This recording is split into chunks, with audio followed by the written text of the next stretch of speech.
Hello everyone, I am doctor Rakhi from Triveni डेंटल्स।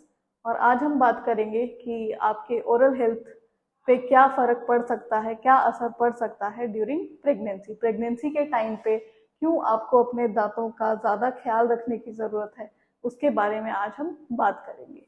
तो सबसे पहले प्रेगनेंसी के दौरान क्या होता है कि जो आपकी मसूड़े की जो हेल्थ है, जो गम हेल्थ जिसको बोलते हैं, उस पे असर पड़ सकता है, क्योंकि प्रेगनेंसी में सबको पता है हार्मोनल चेंजेस बहुत ज़्यादा होते हैं।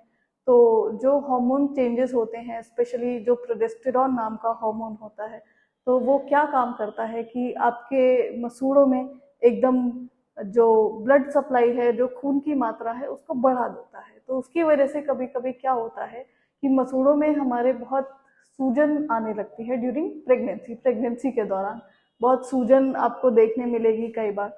तो उसकी वजह से क्या होता है कि जो मसूड़े हैं वो फिर अपनी थोड़ी जगह छोड़ने लगते हैं। उसकी वजह से आपके मुंह में बहुत सारी दिक्कतें, जैसे बैड ब्रेथ मतलब थोड़ा आपके सांस में आपको फील होगा कि थोड़ी बदबू आ रही है।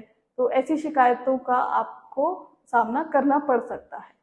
और दूसरा कि पेरियोडोंटाइटिस, अगर ये जो जिंजिवाइटिस जो मैंने पहले बताया, मसूड़ों की दिक्कत, उसको अगर टाइमली आपने नहीं देखा, उस पर टाइमली अगर आपने ध्यान नहीं दिया, तो वो आगे बढ़कर पेरियोडोंटाइटिस यानी जो सीवियर फॉर्म है और ज़्यादा जो बीमारी जिसे कहते हैं कि बढ़ जाती है, वो आपके मसूड़ों तक सीमित ना रह के आपकी हड्डियों तक पहुंच जाती है, उसको पेरियोडोंटाइटिस बोलते हैं। पेरियोडोंटाइटिस मतलब कि उसमें सिर्फ जब मसूड़ों का सूजना ही नहीं, उसमें हड्डी, जो आपके मुंह की हड्डी है, उसको भी नुकसान जो है वो आना शुरू हो जाता है। वो हड्डी तक भी आपकी बीमारी पहुंच जाती है।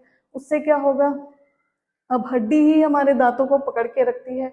अब जब हड्डी ही कॉम्प्रोमाइज हो जाएगी, हड्डी में इतनी क्षमता नहीं बचेगी, तो वो आपके दांतों को ठीक से पकड़ के नहीं रख पाएगी। तो सीवियर केसेस में, मतलब अगर ज़्यादा बढ़ गया, तो उन केसेस में क्या हो सकता है कि आपके दांत जो हैं वो भी हिलना शुरू हो सकते हैं। तो प्रेगनेंसी में बेसिकली सबसे ज़्यादा यही दिक्कतें देखने मिलती हैं कि जिंजिवाइटिस या तो हो जाएगा, मतलब मसूड़ों की दिक्कत, और अगर उसको ध्यान से नहीं, उसको टाइम से चेकअप नहीं कराया गया, उस पर ध्यान नहीं दे दिया गया, तो पेरियोडोंटाइटिस मतलब फिर आगे हड्डियों की भी दिक्कत हो सकती है। और उसके अलावा क्या होता है, अब जैसे प्रेगनेंसी में हार्मोनल चेंजेस के साथ साथ कुछ डाइटरी चेंजेस भी आते हैं। कुछ लोग ज़्यादा मीठे का सेवन करते हैं। ज़्यादा मीठा खाने से फिर सबको पता है कि हमारे दांत में कीड़े लगने की ज़्यादा दिक्कत आने लगती है, ज़्यादा कीड़े लगने लगते हैं।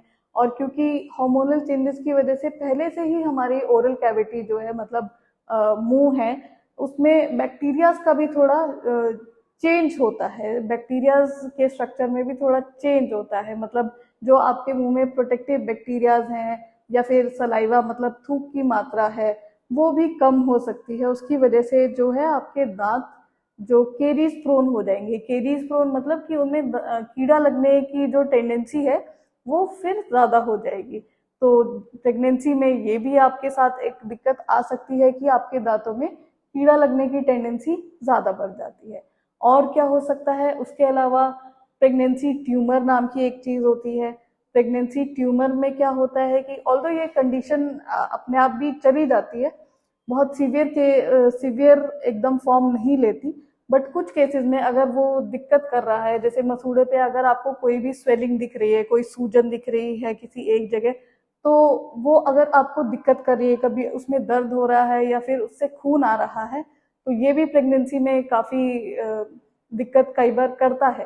तो उसके लिए भी अगर आप अपने मुंह का ठीक से ध्यान रखें, आप अपना चेकअप कराते रहें, और अगर उसमें कोई दिक्कत आती है तो आपके डेंटिस्ट आपको उससे सुझाव देंगे कि और क्या हो सकता है कि एक ट्यूमर, प्रेगनेंसी ट्यूमर जिसको बोलते हैं, उसकी दिक्कत भी आ सकती है।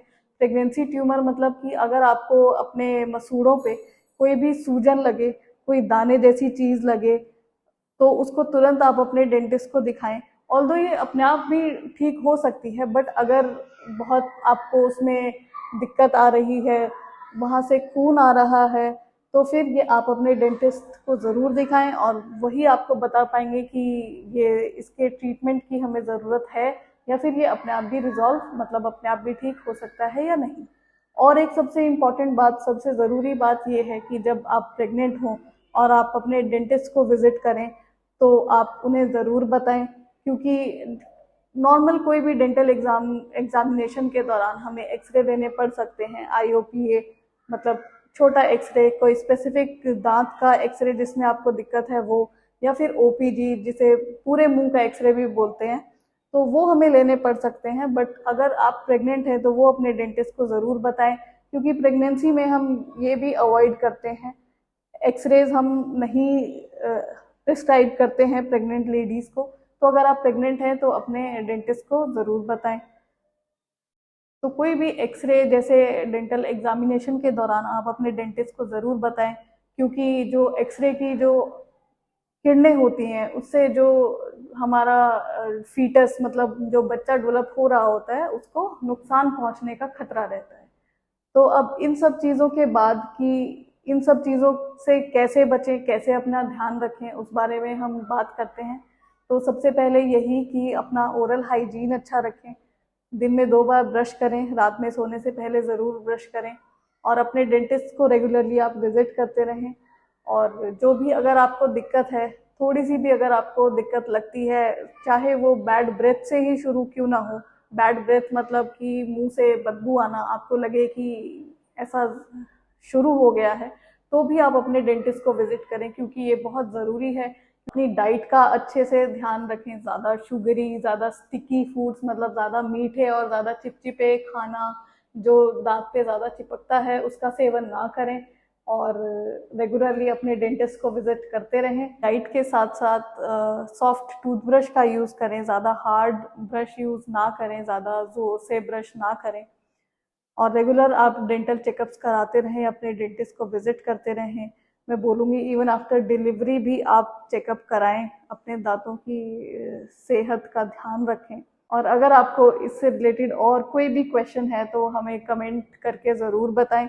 और अगर आपको हमारा ये वीडियो अच्छा लगा तो इसे लाइक करें, ज़्यादा से ज़्यादा लोगों से शेयर करें, स्पेशली जो प्रेग्नेंट विमेन हैं आपके घर में या फिर आपके आसपास, उनसे आप ज़रूर शेयर करें और इस चैनल को सब्सक्राइब करें, ताकि हमारी कोई भी आगे जो एजुकेशनल वीडियोस आएंगी तो आपको पता लगता रहे और आप उस पर जानकारी प्राप्त करते रहें।